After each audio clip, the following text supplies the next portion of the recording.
দিব্যত্রয়ী চ্যানেলে আপনাদের সকলকে স্বাগত। স্বামী শারদেশানন্দের লেখা শ্রী শ্রী মায়ের শ্রুতিকথা থেকে পাঠ, আজ পর্ব 36।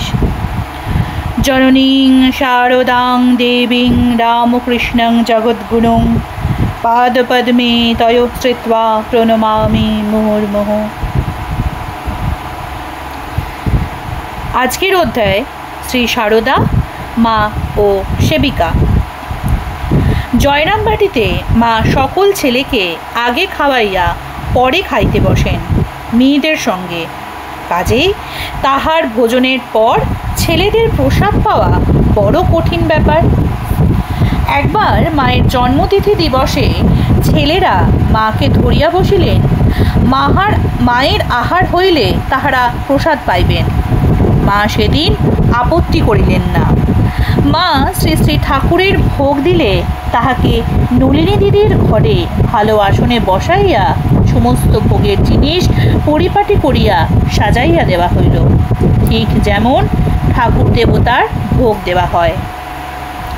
মা একাকিনী ভোজনে বসিলেন, কিন্তু 2-3 গ্রাস মুখে দিয়াই সম্মুখবর্তী একটি সন্তানকে তথা স্বামী শারদেশানন্দকে বলিলেন, যিনি সকল বিষয়ে তদারক করিতেছিলেন, কাতরভাবে বলিলেন, ছেলেদের খাওয়ার আগে গলার ভিতর দিয়ে খাবার যায় না। মায়ের মুখের দিকে চাহিয়া তাহার কাতর ভাব দেখিয়া সন্তানটির তখন হুঁশ হইল, অন্যায় করা হইয়াছে। মাকে দেবী সাজাইতে গিয়া আজ তাহার খাওয়াই হইল না। ছেলেদের আগে খাওয়াই, পরে মেয়েদের সঙ্গে তাহাকে তাহার স্বাভাবিকভাবে খাইতে দেওয়াই উচিত ছিল। তোমাদের খাওয়ার জায়গা করো তাড়াতাড়ি বলিয়াই মা উঠিয়া পড়িলেন। খাদ্যদ্রব্য সব একটু একটু চাখা হইল মাত্র। সেদিনের অনেক ব্যাপারই চিত্তাকর্ষণ করিয়াছিল, তন্মধ্যে বিশেষ 2টির উল্লেখ করিব।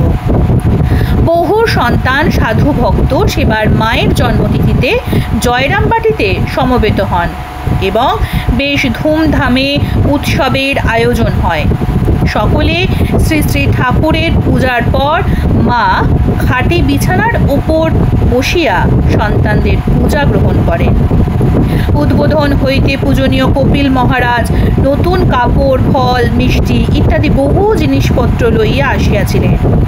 পূজনীয় শরৎ মহারাজ, যোগিন মা, গোলাপ মা ও অপরে বহু যত্নে নানা জিনিসপত্র পাঠাইয়াছিলেন।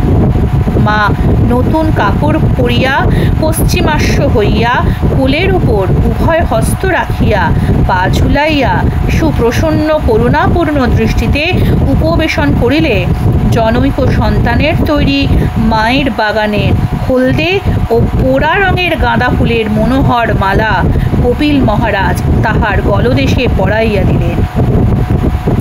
লম্বিত মালা, শুভ্র বস্ত্র ও কৃষ্ণকেশের উপর দিয়া নিচে ঝুলিয়া পড়িয়া অতিশয় শোভামান হইয়াছিল। মার মুখমণ্ডলও আজ অসাধারণ শ্রীমণ্ডিত বোধ হইতেছিল। গৃহের অভ্যন্তর সুসজ্জিত নৈবেদ্যাদি, সুন্দর পুষ্পাদি, সুগন্ধ ধূপ ও উজ্জ্বল দীপাদি সুশোভিত হইয়া দেবলোকের ভাব আনয়ন করিয়াছিল। প্রথমে প্রাচীন সন্ন্যাসীগণ, পরে ব্রহ্মচারী ও ভক্তগণ সকলেই মায়ের পাদপদ্মে পুষ্পাঞ্জলি প্রদান ও ভক্তি ভরে প্রণাম করিলেন। বাহিরের লোকও যাহারা কার্যোপলক্ষে সেখানে উপস্থিত ছিল মোহিত হইয়া জোর হস্তে দর্শন করিল, কেহ কেহ পুষ্পাঞ্জলি দিল, পাদস্পর্শ করিয়া প্রণাম করিল। মা আজ কল্পতরু, সকলেরই উপর অযাচিত কৃপা বর্ষণ করিলেন সত্য, কিন্তু পরে সন্তানদের কাহারো কাহারো মনে হইয়াছিল ব্যাপারটা ভালো হইল না। মায়ের পবিত্র দেহে এই অবাধ স্পর্শের প্রতিক্রিয়া কষ্টকর হইবে, এবং হইয়াও ছিল। সেদিন বিকাল হইতেই মা জ্বরে অসুস্থ হন এবং দেহে ভীষণ জ্বালা যন্ত্রণা হইতে থাকে। ওই দিন দ্বীপ্রহরের একটু পূর্বে যখন বাড়িতে সকলে উৎসবের আনন্দে ব্যস্ত, বাহিরের ঘরে পরম উল্লাসে খুব ভজন গান চলিতেছে। ভিতরে ভোগের জন্য নানা প্রকার রন্ধনাদি চলিতেছে। তখন দেখা গেল মা স্বহস্তে উষ্ণ কাটিয়া রান্নাঘরের বারান্দায় একপাশে একটি ছোট্ট উনুনে সেজমামির জন্য পদ্ম ঝোল রান্না করিলেন। পরে একটি পাত্রে করিয়া নিজেই তাহা লইয়া মামির ঘরে গিয়া তাহাকে দিয়া আসিলেন। মামি আতুর ঘরে আছে, অসুস্থ। তাহার কনিষ্ঠ পুত্র শ্রীমান বিজয়ের জন্মের মাত্র কয়েকদিন পরে। মামির ঘরে অপর স্ত্রীলোক কেহ নাই।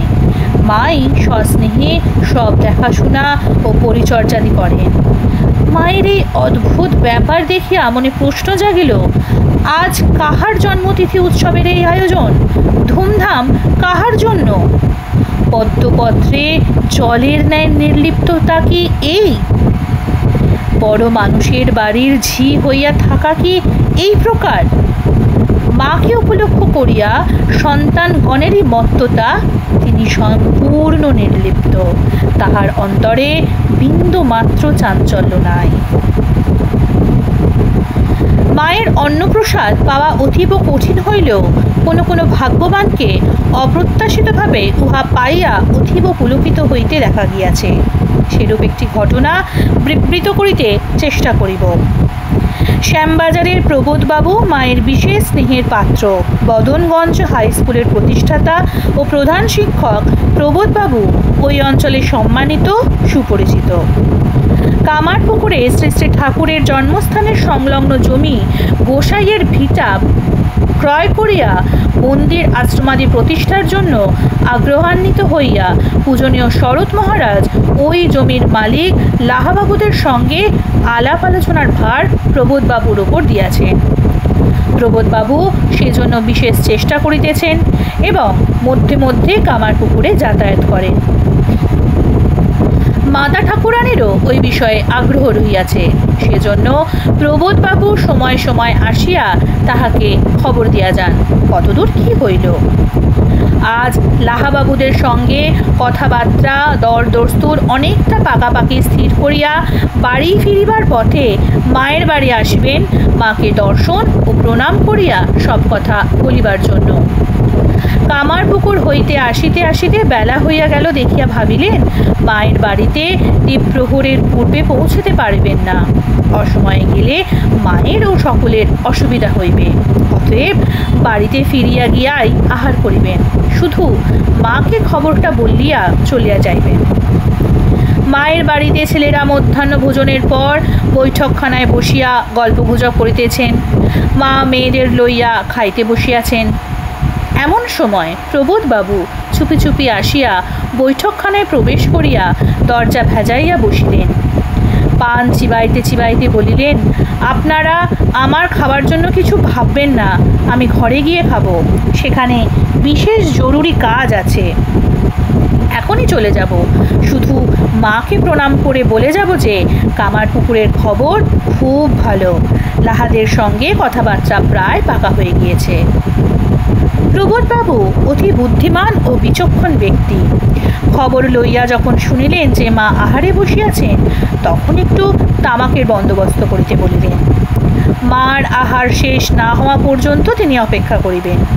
সকলকে বিশেষ সাবধান করিয়া দিলেন কেহ যেন মাকে তাহার আগমন সংবাদ না দেন। তাহা হইলে মা ব্যস্ত হইয়া নিজের আহার ত্যাগ করিয়া তাহাকে খাওয়াইবেন। তিনি বেলা হইবে ভাবিয়া পূর্বেই খুব পেট ভরিয়া জলখাবার খাইয়া আসিয়াছেন। এখনও পান মুখে রহিয়াছে দেখিয়া সকলে নিশ্চিন্ত করিলেন। প্রবোধবাবুর তামাকে প্রীতি সকলের জানা। ভালোভাবে তামাকের ব্যবস্থা হইল। তিনি একটি মোড়াতে বসিয়া আরামে তামাকে টান দিয়েছেন। অমনি বাড়ির ভিতর হইতে মায়ের ডাক শোনা গেল, বাবা, প্রবোধকে ভেতরে পাঠিয়ে দাও, পাতে ভাত দেওয়া হয়েছে, হাত মুখ ধুয়ে এসে খেতে বলো। প্রবোধবাবু তাড়াতাড়ি কলকের আগুন ফেলিয়া দিয়া হাসি মুখে বললেন, পরে এসে ভালো করে তামাক খাবো। মা কি করে টের পেলেন আমি এসেছি? বোধহয় আমাদের কথাবার্তা কানে গিয়েছে। প্রবোধবাবু তাড়াতাড়ি ঘাটে হাত মুখ ধুইয়া গিয়া দেখেন মা তাহার ঘরের বারান্দায় বসিয়া মেয়েদের সঙ্গে একপাশে খাইতেছেন। বারান্দার অপর কিনারে আসন জল দিয়া পাতায় ভাত তরকারি দেওয়া হইয়াছে। জোর হাতে প্রবোধবাবু বারান্দার পাশে গিয়া দাঁড়াইতেই মা মৃদু হাস্যে এসো বাবা বলিয়া নিজের পাতা হইতে ভুক্ত ডাল ভাত তরকারি কিছুটা মাখিয়া একটা ডেলা তাহার হাতে দিয়া বলিলেন, খাও বাবা। তাহার পর পাশের পাতা দেখাইয়া বলিলেন, বসো ওখানে খাও, তোমার জন্য দেওয়া হয়েছে। ভাত তরকারি সবই বেশি ছিল, যথেষ্ট আছে, কোনো ভাবনা ভরো না, পেট ভরে খাও নিশ্চিন্ত হয়ে। প্রবোধবাবুর মন প্রাণ আনন্দে ভরপুর। বিস্মিত ও পুলকিত চিত্তে আসনে বসিয়া খাইতে আরম্ভ করিলেন। মাও ছেলের সঙ্গে কথা বলিতে বলিতে একটু একটু মুখে দিতেছেন। ছেলেও মায়ের সামনে বসিয়া মায়ের সঙ্গে কথা বলিতে বলিতে আনন্দে খাইতেছেন। কামারপুকুরের ভালো খবর শুনিয়া মা বিশেষ আনন্দিত।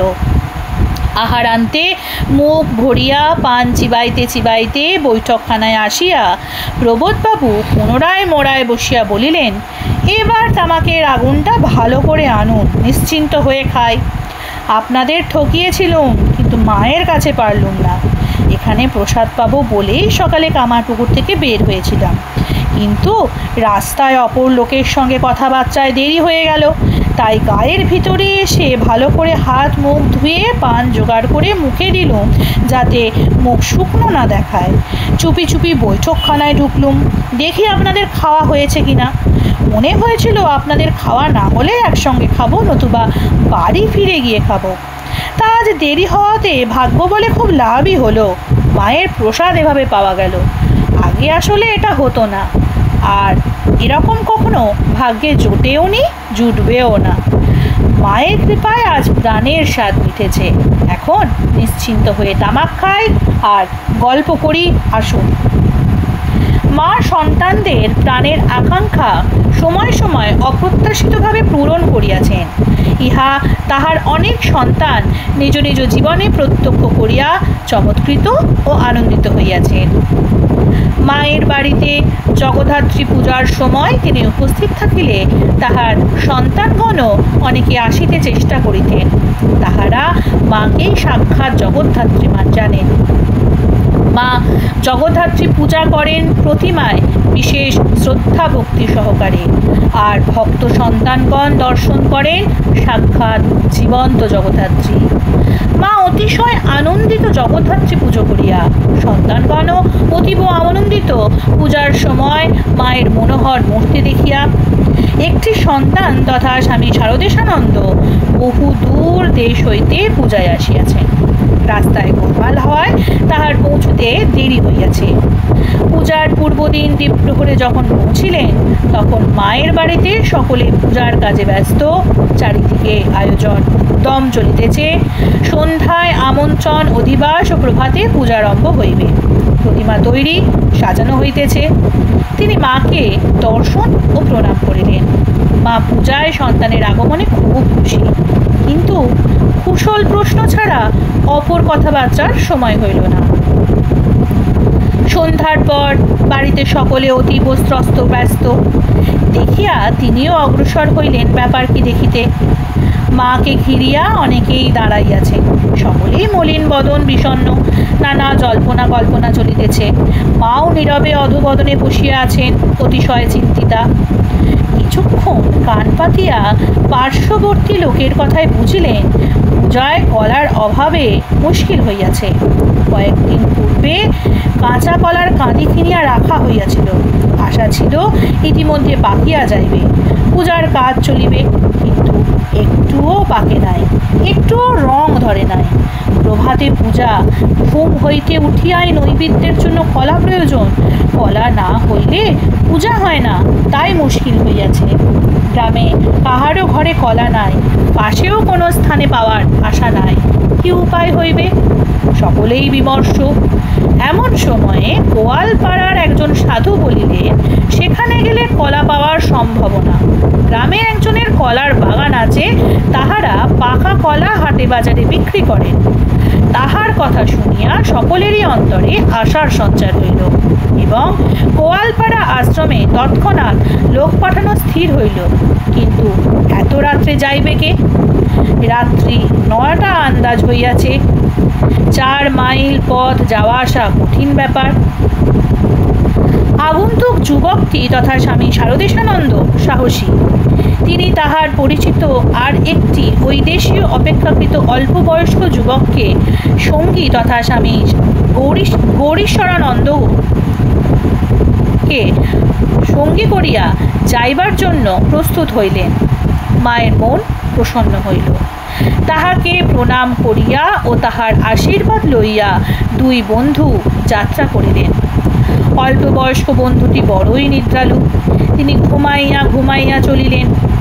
দেশরা গ্রামে ঢুকিতেই গ্রাম্য কুকুরের দল তাহাদের পিছনে লাগিল। তাহাদের রাস্তাও খুব ভালো জানা ছিল না। তাহাদের ডাকাডাকিতে পার্শ্ববর্তী বাড়িগুলির লোকজন বাহিরে আসিয়া পথ দেখাইয়া দিল। এইভাবে চলিতে চলিতে অনেক রাত্রিতে গোয়ালপাড়া আশ্রমে পৌঁছিয়া আশ্রমের লোকদের জাগাইয়া তুলিলেন। সকলে ঘুমাইতেছেন। তাহারা এত রাত্রে দুই বন্ধুকে দেখিয়া অতিশয় বিস্মিত হইয়া জিজ্ঞাসা করিয়া যখন আগমনের কারণ শুনিলেন, তখন ততোধিক চিন্তিত হইলেন। গোয়ালপাড়া আশ্রম হইতে কলা কিনিয়া পাঠানো হইয়াছিল। কলা পাকে নাই শুনিয়া তাহারা অত্যন্ত দুঃখিত হইলেন এবং তখনই লোক পাঠাইলেন কলার সন্ধানে। কিন্তু পাকা কলা কোথাও পাওয়া গেল না। কলার খোঁজে বৃথা অনেক রাত্রি হইল।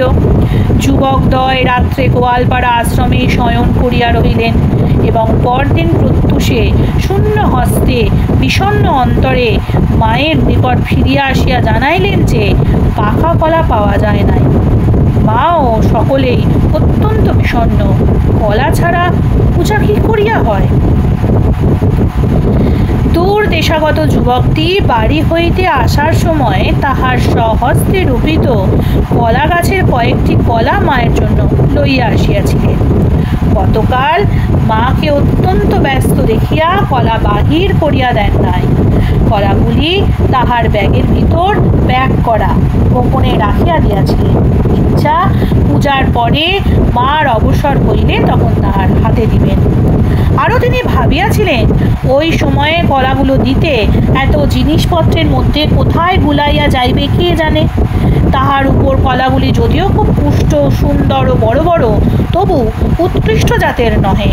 পূজায় লাগার উপযোগী কবরী কলা হইলেও উহা তো অতি সাধারণ করা, লোকে খুব পছন্দ করে না এবং কোনো বিশেষত্ব নাই। তিনি স্বহস্তে রোপিত গাছের ফল বলিয়া মায়ের জন্য যত্ন করিয়া আনিয়াছেন বটে, তবে অন্য লোকে দেখিলে এত দূর দেশ হইতে এই সাধারণ কলা বহিয়া লইয়া আসার জন্য হাসিবে এবং পূজা উপলক্ষে মায়ের বাড়িতে কত ভালো ভালো কলা আসিয়াও থাকিবে নিশ্চয়। এই সকল নানা কথা ভাবিয়া ভয়ে সংকোচে ও লজ্জায় কলাগুলি গোপনেই রাখিয়াছিলেন এবং আনিবার সময় কলাগুলি কাঁচাই ছিল ভাবিয়াছিলেন ভালো করিয়া পাকতে দেরি হইবে। আজ ছেলেরা গোয়ালপাড়া হইতে খালি হাতে ফিরিয়া আসার পর মায়ের বিষণ্ণ বদন ও চিন্তা দেখিয়া এবং পূজার জন্য বিশেষ প্রয়োজনীয় মনে করিয়া তিনি স্বীয় বাসস্থানে গিয়া কলাগুলির প্যাকিং খুলিয়া দেখেন সেগুলো খুব পাকিয়া গিয়াছে এবং আসিবার সময় রাস্তায় চাপ লাগিয়া 2-3টি একটু নরমও হইয়া গিয়াছে। কলা আর রাখা চলিবে না দেখিয়া লইয়া গিয়া মায়ের সম্মুখে রাখিলেন। মা সেই পাকা কলা দেখিয়াই অত্যন্ত উল্লসিত হইয়া বলিয়া উঠিলেন, দেখো দেখো, মা তার পুজোর জোগাড় নিজেই আগে থেকে করে রেখে দিয়েছেন, আমরা সবাই ভেবে অস্থির। সন্তান তাহার মনোগত সকল কথা মায়ের চরণে নিবেদন করিলে মা কলা হাতে লইয়া ভালো করিয়া দেখিলেন এবং পূজার জন্য প্রশস্ত কবরী কলা দেখিয়া নিশ্চিন্ত ও আনন্দিত হইলেন। সন্তানেরও সকল শ্রম সার্থক হওয়ায় হৃদয় আনন্দে ভরপুর হইয়া গেল। প্রসন্ন চিত্তে মৃদু হাস্যে মা সন্তানের মুখের দিকে চাহিয়া ধীরে ধীরে বলিলেন, এ যেন ঠিক ঘরের ভিতর বস্তু রেখে চারদিক খুঁজে বেড়ানো। একটু থামিয়া আবার বলিলেন বাক্যটি লম্বা করিয়া, ঘরের ভিতর বস্তু রেখে চারিদিক খুঁজে বেড়ানো। মা কিছুক্ষণ স্থির দৃষ্টিতে চাহিয়া রহিলেন। সন্তানও তাহার দিকে চাহিয়া চাহিয়া আস্তে আস্তে ঘর হইতে বাহির হইয়া আসিলেন। ভাবিতেছেন, ঘরের ভিতরের বস্তুটি কি? জননীং শারদাং দেবীং রামকৃষ্ণং জগদ্গুরুং পাদপদ্মে তয়োশ্রিত্বা প্রণমামি মুহুর্মুহুঃ। যথাগ্নের্দাহিকা শক্তি রামকৃষ্ণে স্থিতা হিয়া সর্ববিদ্যা স্বরূপাং তাং শারদাং প্রণমাম্যহম। আজকের পর্ব এইখানেই শেষ হলো। পরবর্তী পর্ব আসবে আগামীকাল। নমস্কার, সঙ্গে থাকুন, সুস্থ থাকুন, ভালো থাকুন। জয় ঠাকুর, জয় মা।